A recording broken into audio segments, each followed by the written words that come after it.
Stellaris and reinventing itself. Name a more intense duel. I'll just wait here.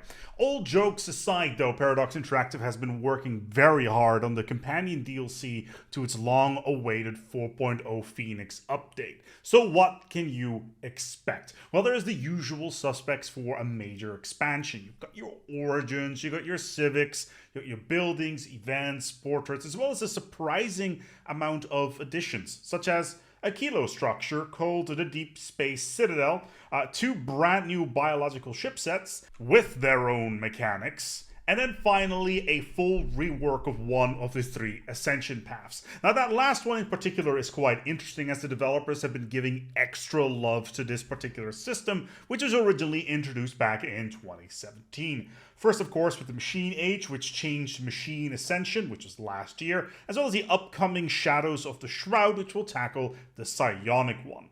The larger question is then, can this expansion keep up with the hype that Machine Age brought last year? In short, no. But to be entirely fair, that would be one tough nut to crack, as, well, that expansion was absolutely awesome and is on the top of the S tier. Biogenesis brings a lot of really interesting new mechanics to the game. It iterates on breedable space fauna by introducing fresh biological mechanics for ships, which come with two very good looking ship sets, as well as two really great origins and one that's a little bit so-so.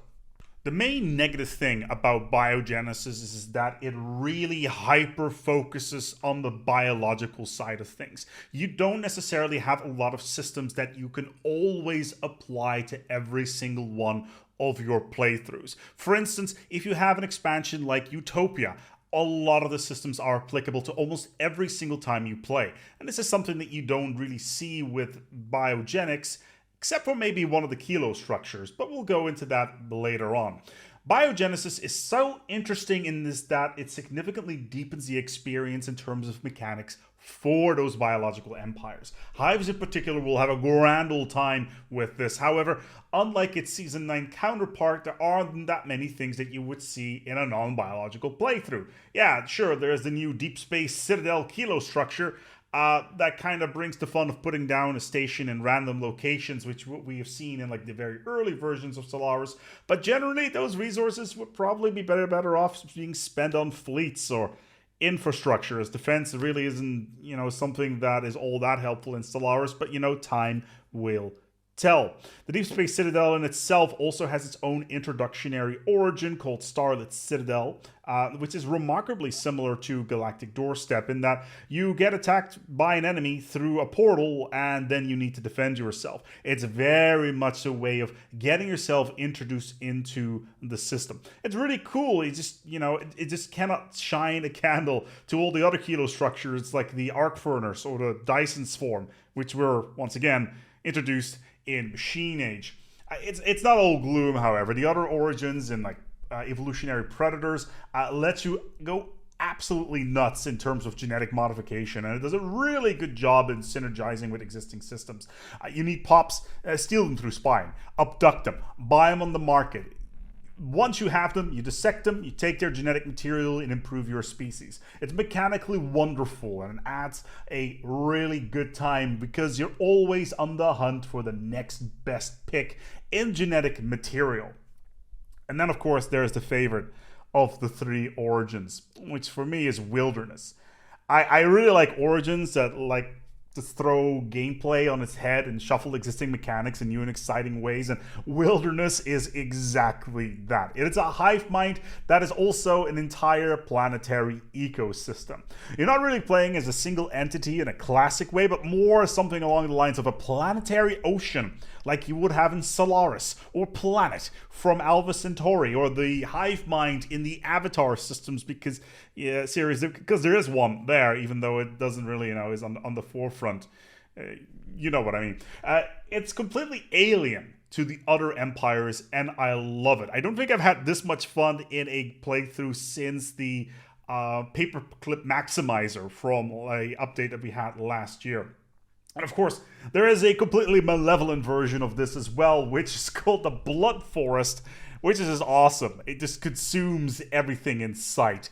It it goes nuts. It's really fun.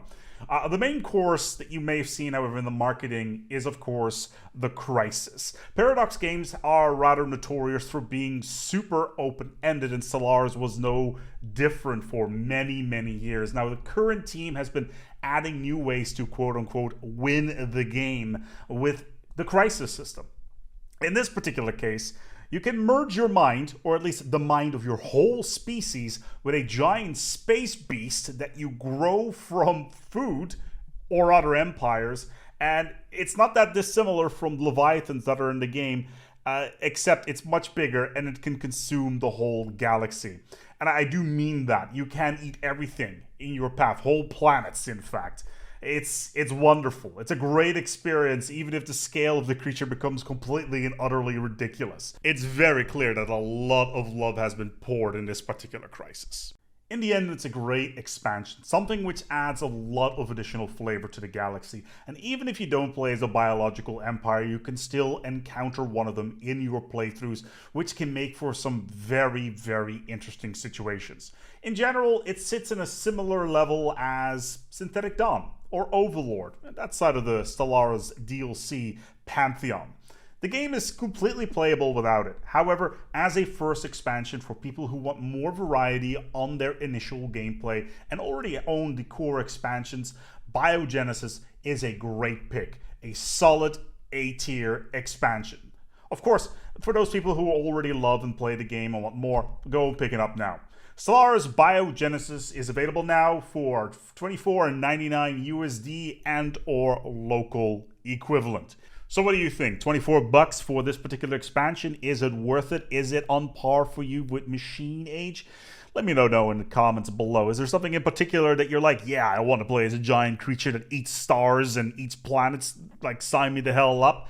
Yeah, let me know down in the comments as well. We'll be putting out more content for Biogenesis over the next few days, and I'm looking forward to see you there. Could be that the video is already up and it's on your screen right now. Feel free to click through to that if it's already there. If not, we'll see you very soon. My name is ASpec, and until next time, take good care of yourselves, and as always, if you want to see more, feel free to subscribe.